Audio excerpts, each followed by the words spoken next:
નમસ્કાર વિદ્યાર્થી મિત્રો, ધોરણ 12 વિષય સમાજશાસ્ત્ર પાઠ 3 અનુસૂચિત જાતિ, અનુસૂચિત જનજાતિ અને પછાત વર્ગો.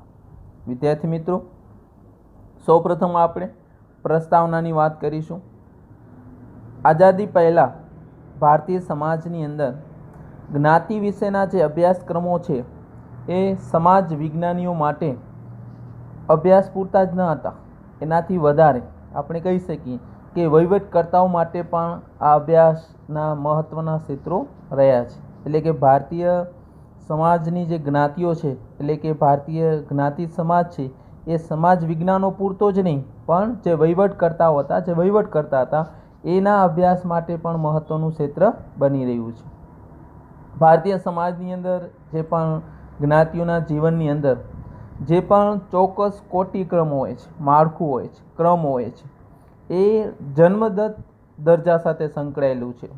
હવે જન્મદત્ત દરજ્જો એટલે કે જન્મતા જે પણ સમૂહ, જે પણ સમાજ, જે પણ જ્ઞાતિ છે, એની અંદર જે પણ સભ્યનું જન્મ થાય છે, તો એ જન્મથી જ એ જ્ઞાતિનો, એ સમૂહનો એમને દરજ્જો મળી જાય છે. તો અહીંયા આપણે કહીશું કે ભારતીય સમાજની અંદર જે પણ જ્ઞાતિઓનો ચોક્કસ કોટિક્રમ જે છે, એ ચોક્કસ કોટિક્રમ એને દરજ્જો જે છે, એ દરજ્જો એને જન્મદત્ત હોય છે. એટલે કે જન્મદત્ત દરજ્જા સાથે એ સંકળાયેલું છે. ધોરણ 11ની અંદર આપણે વિદ્યાર્થી મિત્રો જ્ઞાતિ વ્યવસ્થા અને લક્ષણો વિશે આપણે વાત કરી. એટલે કે જ્ઞાતિના જે પણ લક્ષણો અને જ્ઞાતિ વ્યવસ્થા છે એના વિશે આપણે સમજ મેળવી.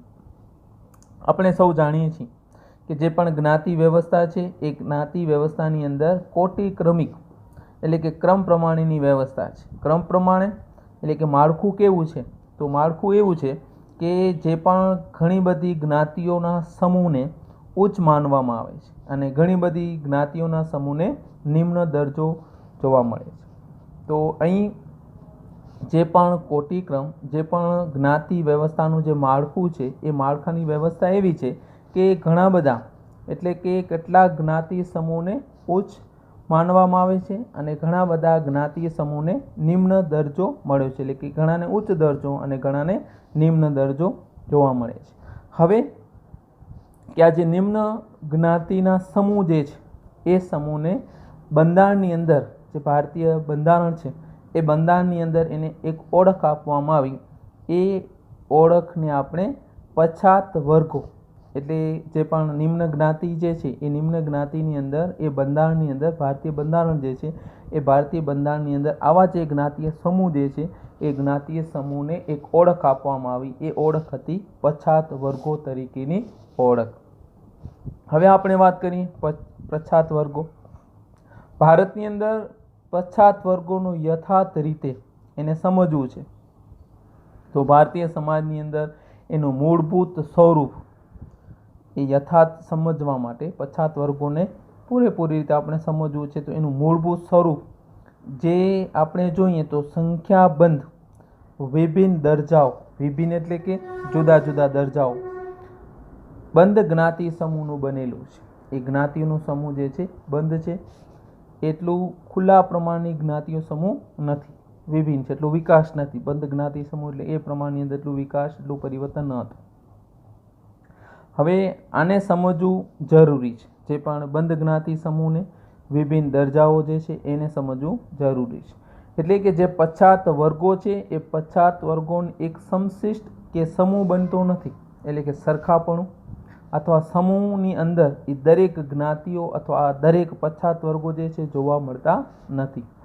તો વિવિધ સમાજના વિભિન્ન સ્થાન અને દરજ્જાઓ જે છે, એ સામાજિક દરજ્જાઓને આધારે એમને ચડતા કે ઉતરતા ક્રમની અંદર એ સામાજિક જૂથો ગોઠવેલા છે. જે પણ સમાજની અંદર જુદા જુદું એ જે જ્ઞાતિઓ જે છે, એ જ્ઞાતિઓનું સ્થાન સમાજની અંદર, તો એ દરજ્જાઓને આધારે સામાજિક દરજ્જાની દૃષ્ટિએ એ જે પણ પછાત વર્ગો જે છે એને ચડતા કે ઉતરતા ક્રમમાં એ સામાજિક જૂથો ગોઠવાયેલા છે. હવે આપણે પછાત વર્ગોને 3 વિભાગોમાં વહેંચેલું છે. એક જે છે અનુસૂચિત જાતિ બંધારણની દૃષ્ટિએ, બીજું જે છે અનુસૂચિત જનજાતિ અને ત્રીજું જે છે અન્ય પછાત વર્ગોનો સમાવેશ થઈ શકે છે.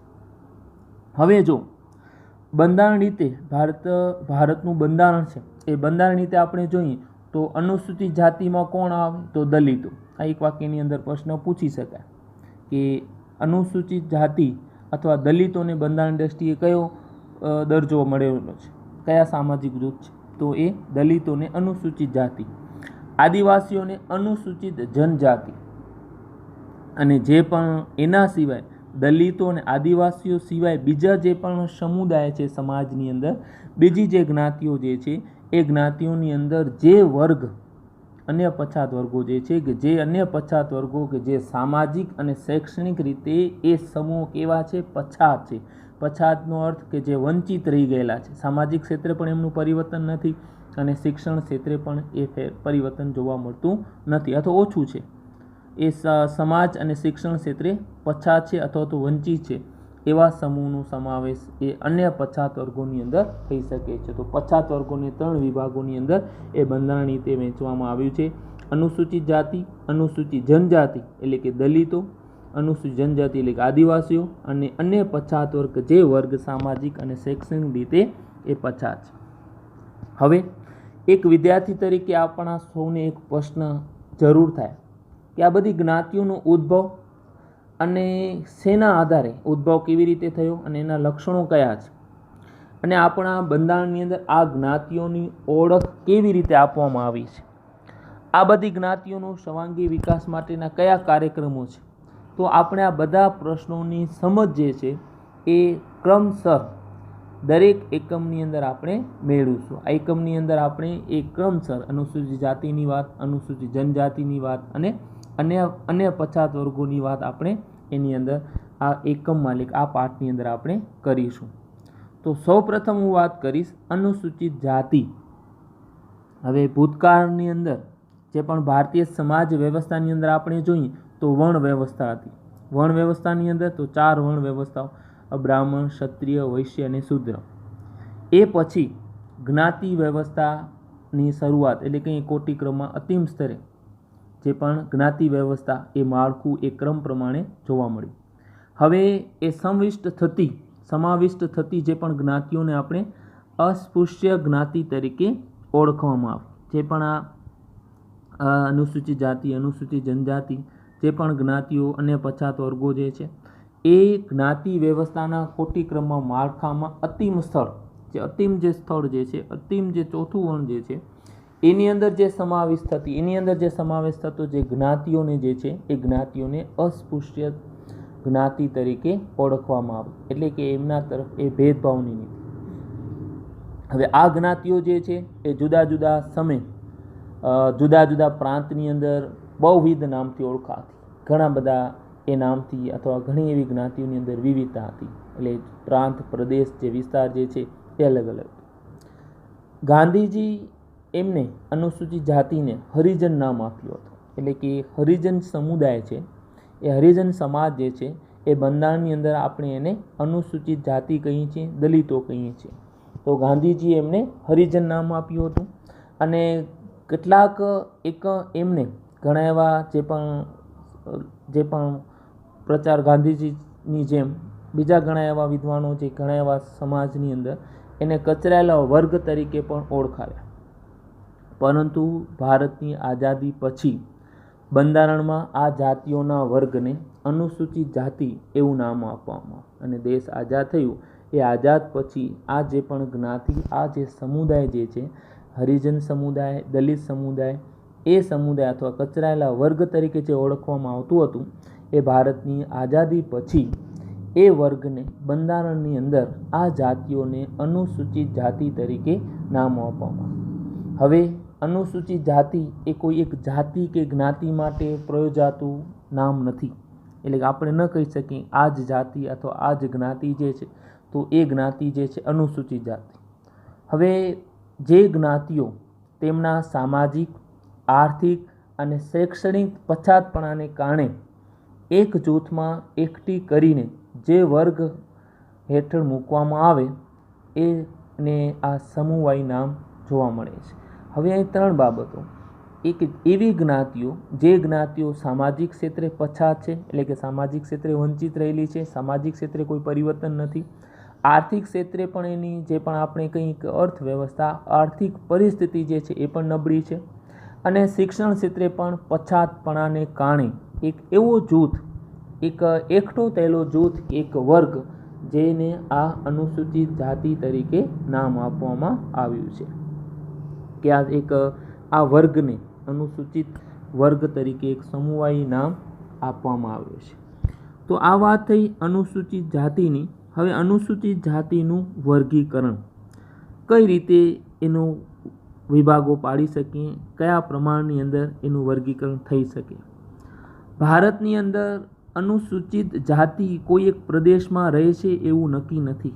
ભારત દેશ છે, ભારતના જે પણ બંધારણ પ્રમાણે કોઈ પણ સ્થળે કોઈ પણ જગ્યાએ કે સ્થળ ઉપર આપ રહી શકો છો, હરીફરી શકો છો. અનુસૂચિત જાતિની અંદર પણ કોઈ એક જ પ્રદેશની અંદર અનુસૂચિત જાતિ એ ભારતની અંદર એક જ પ્રદેશમાં રહે છે એવું નથી.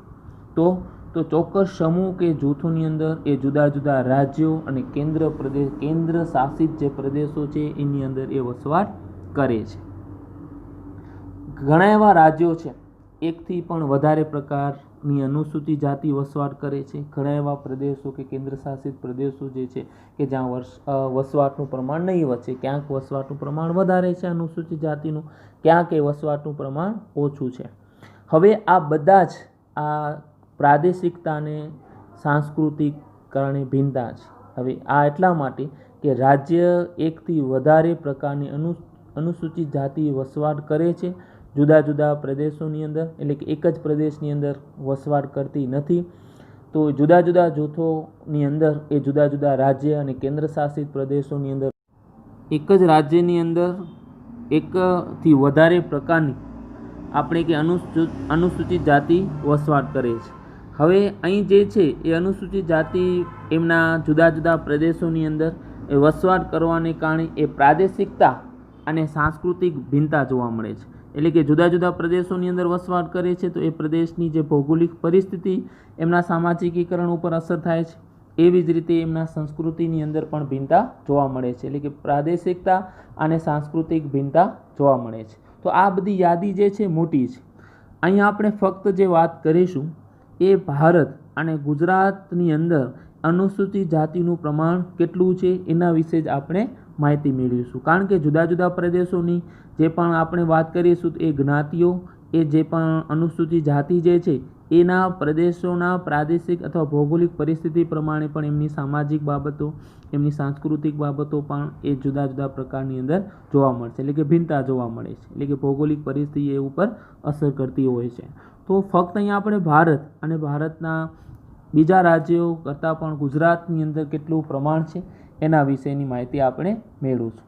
ભારતની અંદર વર્ષો સુધી અનુસૂચિત જાતિ જે છે એ અનુસૂચિત જાતિનું સામાજિક કોટિક્રમની અંદર કહીએ તો નિમ્ન દરજ્જો અપાયો હતો.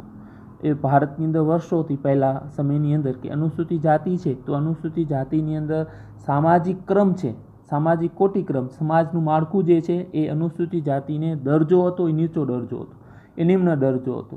એ નિમ્ન દરજ્જો એટલામાં કે તેમના વ્યવસાયોની અંદર એને ચામડાનું કામ કરવું, જે પણ સફાઈનું કામ કરવું, વણાટ કામ કરવું અને એવા કાર્યો સાથે એ જોડાયેલા અને જેનું આર્થિક વળતર પણ એમને ઓછું મળતું હતું. તો એ દેશની નાગરિક હોવા છતાં પણ ઘણી બધી અસમતાઓ ભોગવી પડતી હતી. એટલે આ સ્થિતિ હતી કે એમનું જે દરજ્જો જે છે એ ભારતના વર્ષો સુધી અનુસૂચિત જાતિને અને સામાજિક કોટિક્રમ જે છે એ નીચો દરજ્જો હતો, નિમ્ન દરજ્જો આપવામાં આવ્યો હતો. એ વ્યવસાયો પણ એ ચામડાનું કામ, સફાઈનું કામ, વણાટકામ કાર્યો સાથે જોડાયેલા હતા અને એમનો આ વિશે એમને આર્થિક વળતર પણ ઓછું મળતું હતું. પણ એ દેશના નાગરિકની અંદર ઘણી બધી અસમતાઓ, ઘણી બધી વેદનાઓ એમને ભોગવી પડતી હતી. એ પછી 1955ની અંદર ભારત સરકારે આ જે પણ નિમ્ન દરજ્જો કે જે ભેદભાવવાળી નીતિ હતી એ અસ્પૃશ્યતા નાબૂદી કાયદો, કાનૂન બનાવ્યો, જેનાથી એ સામાજિક ક્ષેત્રે, આર્થિક ક્ષેત્રે એમને વિકાસ થઈ શકે. અને એના લીધે શિક્ષણમાં નવું વ્યવસાયીકરણ, નોકરીમાં જાહેર વાહન વ્યવહારનું વધતું જતું પ્રમાણ, સંચાર માધ્યમો શહેરીકરણ, ઔદ્યોગિકરણ, સંસ્કૃતિકરણ, આ દરેકની અંદર એ અનુસૂચિત જાતિ સાથેના વ્યવહારોમાં પરિવર્તન આવ્યું. શિક્ષણનું પ્રમાણ વધ્યું. ધીમે ધીમે એ નવું જે વ્યવસાય હતા એ નવું વ્યવસાયીકરણ પણ જોવા મળ્યું. નોકરીઓની અંદર પણ એમને સ્થાન આપવામાં આવ્યું. જાહેર વાહન વ્યવહાર અને સંદેશા વ્યવહારનું પ્રમાણ વધ્યું તો એમનામાં પણ એ સામાજિક આર્થિક ક્ષેત્રે વિકાસ થવા લાગ્યું. એ ગામડાઓ મૂકી અને શહેર તરફ આવવા લાગ્યા તો શહેરીકરણ અને શહેરીકરણનું પ્રમાણ વધવાને કારણે પણ એમાં ફેરફારો પરિવર્તનો આવ્યા. ઉદ્યોગોનું પ્રમાણ વધ્યું સંસ્કૃતિકરણને લીધે પણ. તો આ અનુસૂચિત જાતિ સાથેના જે વ્યવહારો હતા એ વ્યવહારોની અંદર પરિવર્તનો થયા, ફેરફાર થયા. આપણે કહી શકીએ કે એમનો વિકાસ થઈ શક્યું.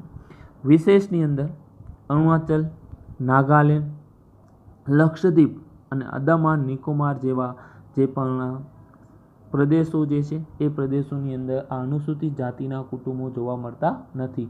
એટલે કે આ જે પ્રદેશો અરુણાચલ પ્રદેશ, નાગાલેન્ડ, લક્ષદ્વીપ, અંદમાન નિકોબાર એ કેન્દ્ર શાસિત પ્રદેશો એ વિસ્તારો જે છે એ અનુસૂચિત જાતિના કુટુંબો જોવા મળતા નથી.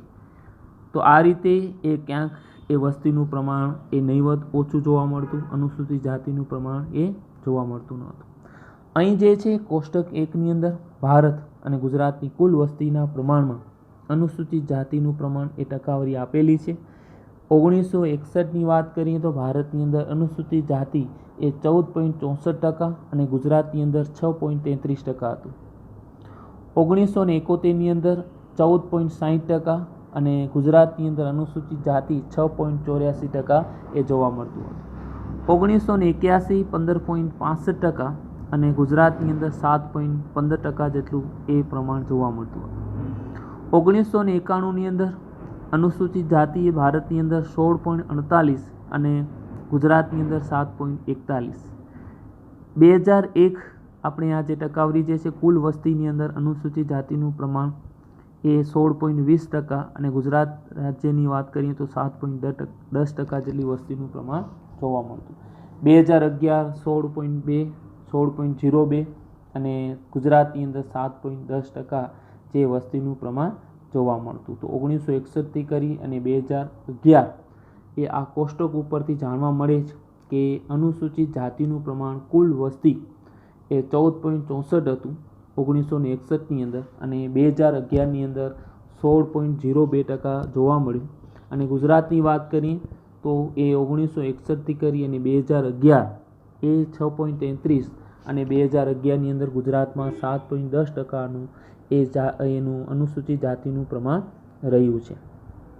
એ રીતે ભારતની અંદર 2001થી કરી અને 2011 સુધી અનુસૂચિત જાતિની અંદર સ્ત્રી પુરુષોનું પ્રમાણ પણ આ મુજબ છે.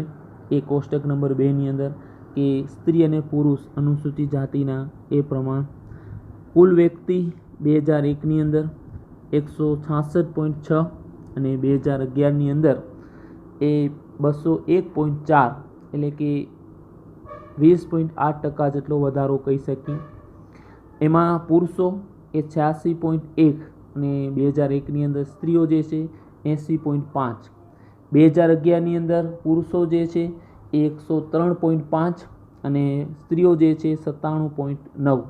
એટલે પુરુષોની સરખામણી જે છે એ પણ 20.3%નો વધારો અને સ્ત્રીઓ જે છે એ પણ 21.5%ના પ્રમાણમાં વધારો જોવા મળે છે. એટલે કે આ કોષ્ટક ઉપરથી આપણે કહી શકીએ કે છેલ્લા દાયકાઓમાં કે અનુસૂચિત જાતિનું પ્રમાણ 21% જેટલું વધ્યું છે. પુરુષો કરતાં સ્ત્રીઓનું પ્રમાણ આપણને ઓછું જોવા મળે છે. એટલે કે વસ્તીનું પ્રમાણ વધ્યું છે, સાથે સાથે પુરુષો કરતાં સ્ત્રીઓનું પ્રમાણ ઓછું રહ્યું છે. તો ભારતની અંદર અનુસૂચિત જ્ઞાતિઓની વાત કરીએ તો સૌથી વધારે સંખ્યા ધરાવતી જ્ઞાતિ જે છે રોહિતની છે. એક વાક્યની અંદર પણ પૂછી શકાય કે રોહિતની જ્ઞાતિ એ સૌથી વધુ વસ્તી ધરાવતી એ જ્ઞાતિ છે. અનુસૂચિત જ્ઞાતિઓની અંદર એ ચોથો ભાગ છે. કુલ અનુસૂચિત જાતિ જે છે એમાં ચોથો ભાગ રોહિતની એ જ્ઞાતિ ધરાવે છે. અનુસૂચિત જાતિનું સૌથી વધારે પ્રમાણ એ વધુ પ્રમાણ જે છે અનુસૂચિત જાતિ એ પંજાબ રાજ્યની અંદર અને સૌથી ઓછું વસ્તી જે છે મિઝોરમમાં. તો પંજાબ અને મિઝોરમ પણ ખાસ યાદ રાખવું એ પ્રશ્નની અંદર પૂછી શકાય. ગુજરાતની અંદર પણ અનુસૂચિત જાતિઓ સૌથી વધારે વસ્તી ધરાવતા 4 જાતિઓની અંદર એક છે માયાવંશી એટલે કે વણકર, બીજો ભાંભી, રોહિત, ત્રીજું વાલ્મીકી, મહેતર, રૂખી અને ચોથું મેઘવાર એ સમાવેશ થાય છે કે જે ગુજરાતની અંદર આ વસ્તીનું પ્રમાણ સૌથી વધારે છે. એના પછીનો મુદ્દો જે છે અનુસૂચિત જાતિની નવી ઓળખ. મિત્રો, આઝાદી બાદ અનુસૂચિત જાતિઓની અંદર સામાજિક આર્થિક વિકાસ થાય એ માટે બંધારણીય જોગવાઈઓના રીતે કલ્યાણ થાય, એમનું ભલું થાય એ માટે ઘણા બધા સુધારાઓ કરવામાં આવ્યા, ઘણા બધા પ્રયત્નો થયા, જેના કારણે જ્ઞાતિઓ ભારતની અંદર અનુસૂચિત જ્ઞાતિની સામાજિક સ્થળ રચનામાં ફેરફાર આવે, અનુસૂચિત જાતિઓને લાભ મળે, સાંસ્કૃતિક પ્રક્રિયાનું પ્રમાણ વધે. એ બૌદ્ધ ધર્મ પણ અંગીકાર કર્યો, અનામત પ્રથાઓ, શિક્ષણ, વ્યવસાયોમાં પરિવર્તન, સ્વજાગૃતિ, પોતાની અંદર પણ જાગૃતતા આવે એવી ઘણી નવી ઓળખો એમની ઊભી થઈ આઝાદી પછી અને ઘણા એવા એમને લાભો આપવામાં આવ્યા. એ માટે પણ એમણે ઘણા બધા આંદોલનો પણ કર્યા. ધીમે ધીમે આ બધાને લીધે પણ એ ભેદભાવનું વર્તન એ ઓછું થયું અને ઉત્કર્ષ તરફ આગળ વધ્યા અને આ રીતે એ અનુસૂચિત જાતિની એક નવી ઓળખ ઊભી થઈ. અસ્તુ.